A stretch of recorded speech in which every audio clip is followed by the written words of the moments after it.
All right guys, I'm super excited because we finally got our compounds from power driven diesel on our 24 valve Cummins P-pump build. Now, we'll show you guys how to install this, but more importantly, once it's all on, we want to talk about exactly how these work and why we're doing this to our build. We're aiming for 600 horse for clean, reliable horsepower without rolling coal. And this is our best option. So we want to understand the whole theory of what's going on because it's fine throwing parts at something, but you really got to understand how things work. So let's get into it. Here we go.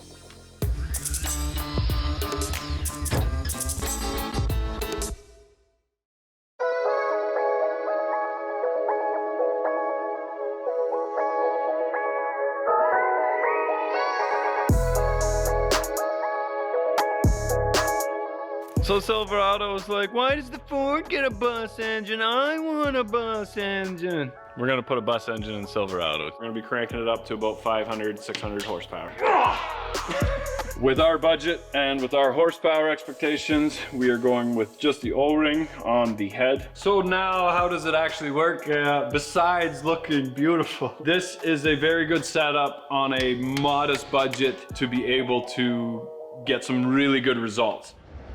All right, this is Power Driven Diesel's Ultimate Towing Compound. What this does is increase your power band or start your power band a little earlier and decreases your EGT, so it runs much cooler, much more efficient, and is just super cool all the way around. Thanks to Power Driven Diesel for giving us a stellar deal on this kit, and you guys can do the exact same thing. You can check out everything they have on their website. We've got a discount code for our builder tier members for Power Driven Diesel, so you can check that out as well. So we're gonna start with a new manifold. This is a 3-piece manifold, and that allows for more shrinking and expanding during all your heat cycles. So very simple, bolt this up 30 foot-pounds, and we'll mount the K27. What's nice about this manifold is it already has a plug in the bottom of it for an EGT sensor.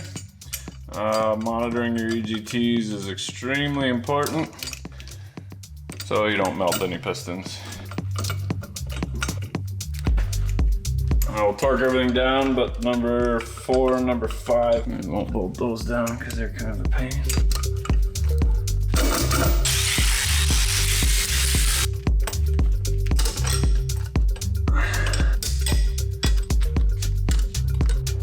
Okay, so you know it's my paint job because it's got fish eyes from oil and it's got runs to make sure that I got enough paint. Don't worry about commenting about that because we're gonna put some nice spoolie boys up there to cover all that up and nobody will ever see it. It comes with this bracket, which goes on number 4 and number 5 lower exhaust. It comes bare steel, so you can paint it whatever color you want. I'm gonna be brave and paint it white. Only because my truck is white, all the stores are closed, and all I have is black and white paint. You're gonna have to use a ball and socket on this one because that's pretty tight. Okay, so this is the K27. So this will be the smaller turbo. I watched the Skid Factory video and Al says this is the primary. Whatever Al says is the Bible. So a couple things you gotta do to the turbo before you mount it, and that is loosen all these bolts that hold the compressor side and the turbine side tight so you can clock it. We need to have these straight up and down, with this being the drain and this being the oil feed. So the fittings are in there. Make sure that the washer's underneath. Pre-lube your turbos, so fill them up with oil so they don't start dry. And the gaskets go on the bottom, and I still really like my gasket tags. It's like a little paint. It just makes everything a little sticky when you put it on, and I've had really good luck with this stuff. So we'll loosen these bolts so we can clock it and then mount it.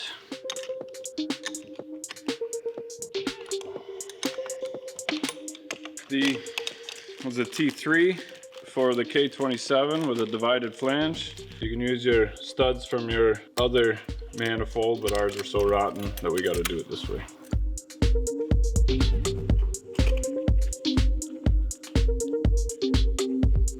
Okay, show you guys a little trick. You just hook one wrench into another and you got twice as long of a wrench, because these ones you want as tight as you can get them. And I'm sure you guys have a fancy way of actually getting a torque wrench in there, but at some point you just stop a quarter turn before you strip it. Or snap it.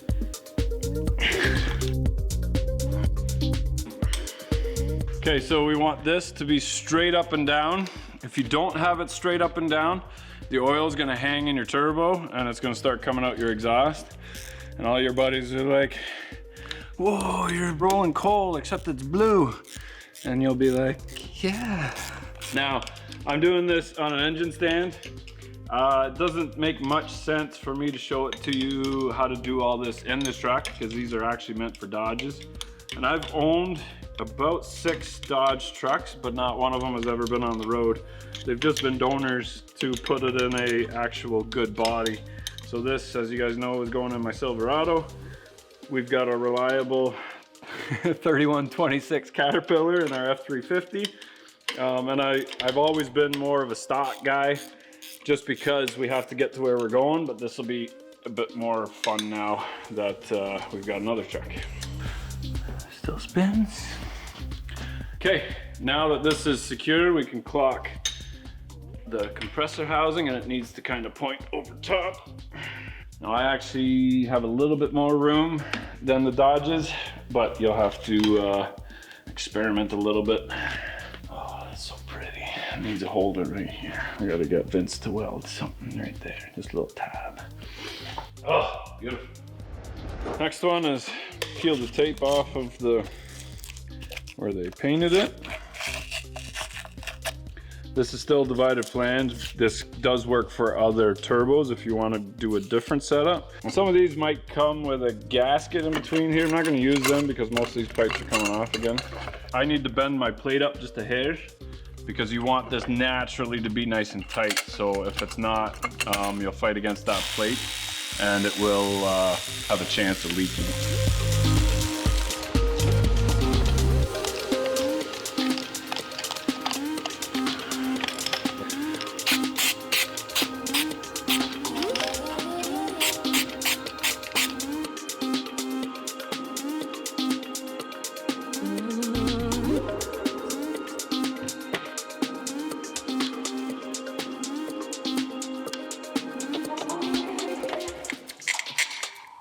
Follow my own advice and loosen all the bolts so I can clock it.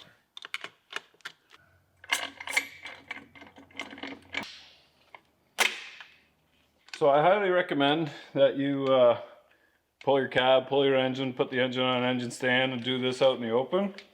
But if you can't, it might be easier just to take the whole turbo out of the housing, just take these 4 bolts right out, just hang the exhaust housing itself. And then once that's in place and nice and tight, then you can put the actual blades or the center housing and the compressor back on afterwards. Now we still have to install our coolant bypass, which is on its way, and a block heater and some frost plugs. But this is basically the last time these will go on.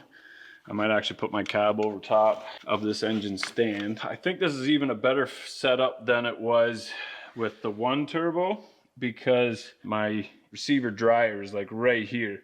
So now I don't get in that way, and it actually drops it down quite a bit. You got cold air right beside, like almost touching your exhaust. It's kind of counterproductive, right?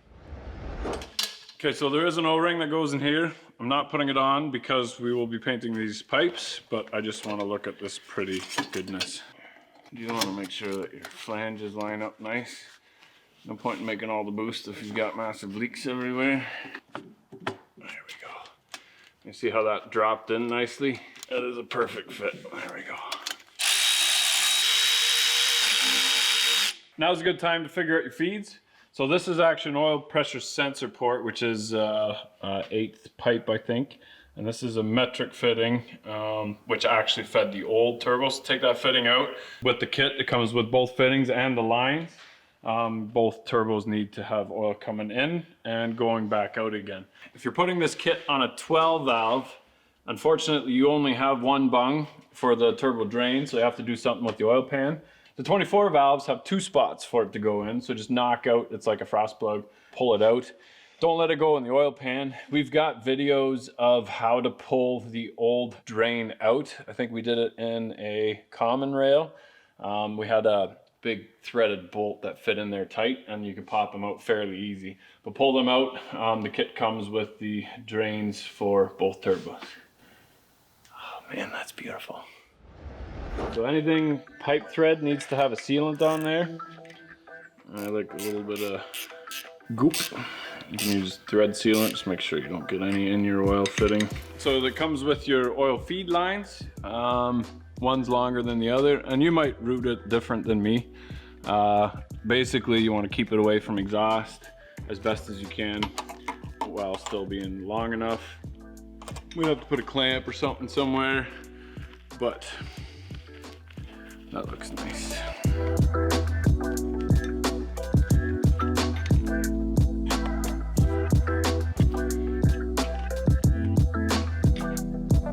Okay, you got your drain ones. Long one for the top, short one for the bottom, if that makes sense. Actually, probably a good idea to not tighten these, so you can just tighten that on there, get it in the position, and then tighten your cartridge into your exhaust housing. That's a little snug up against that bolt.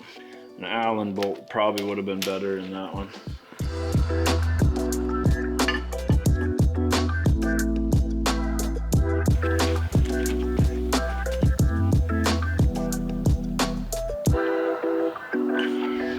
Okay, so these are the fittings if you're lucky enough to have a 24 valve.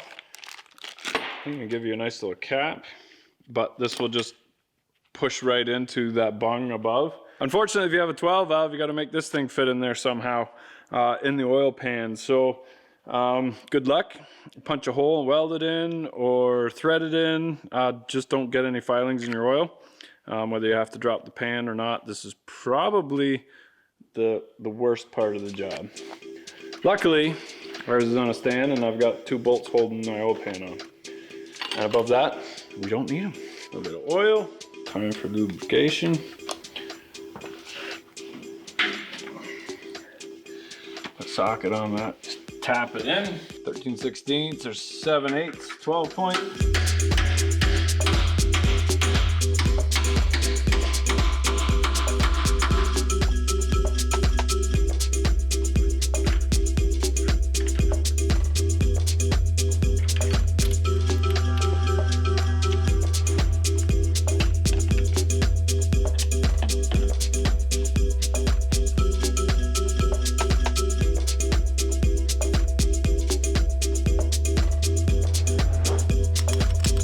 The other O-ring goes in here, and that one I can put on because we're not going to take it off.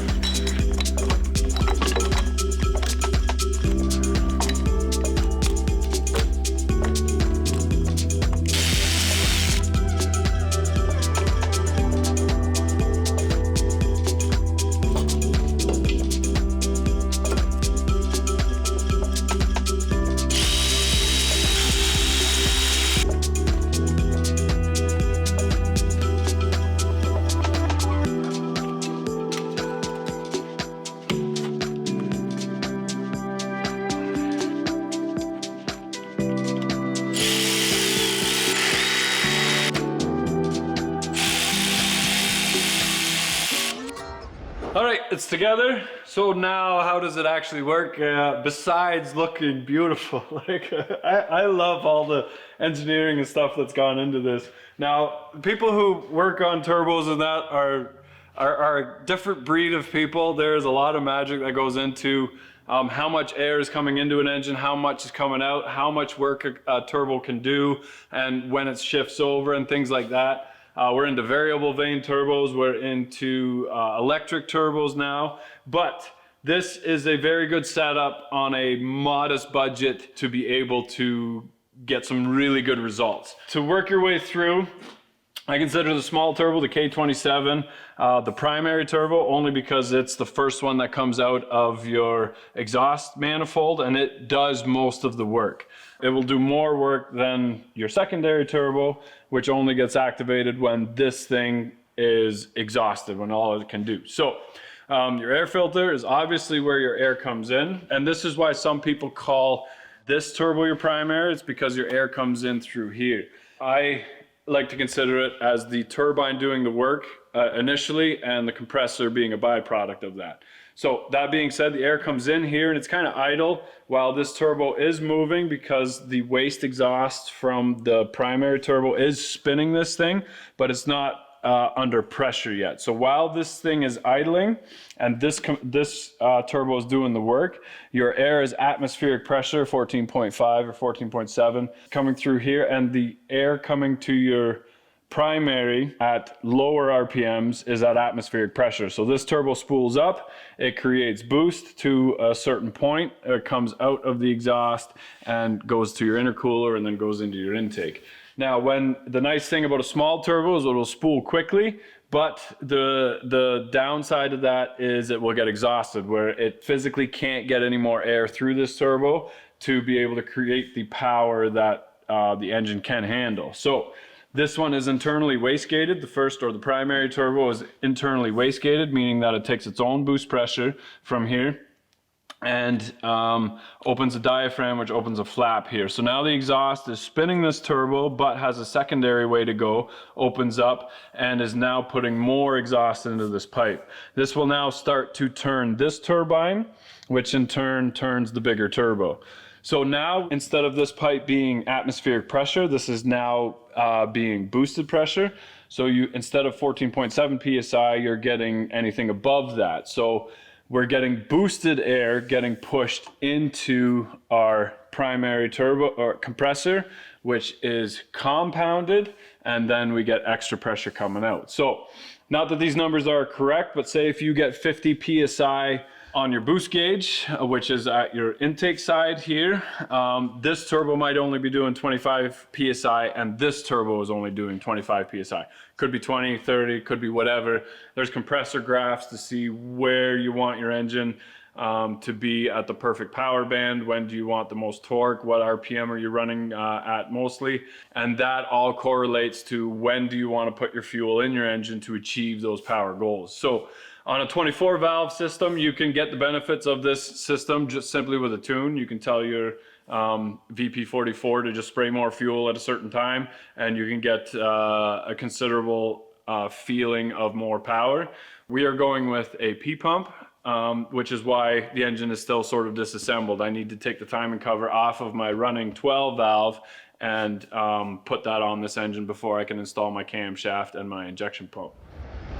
All right, we've got the air side of things figured out. Now it's on to the fueling. So there's a few things that we're doing.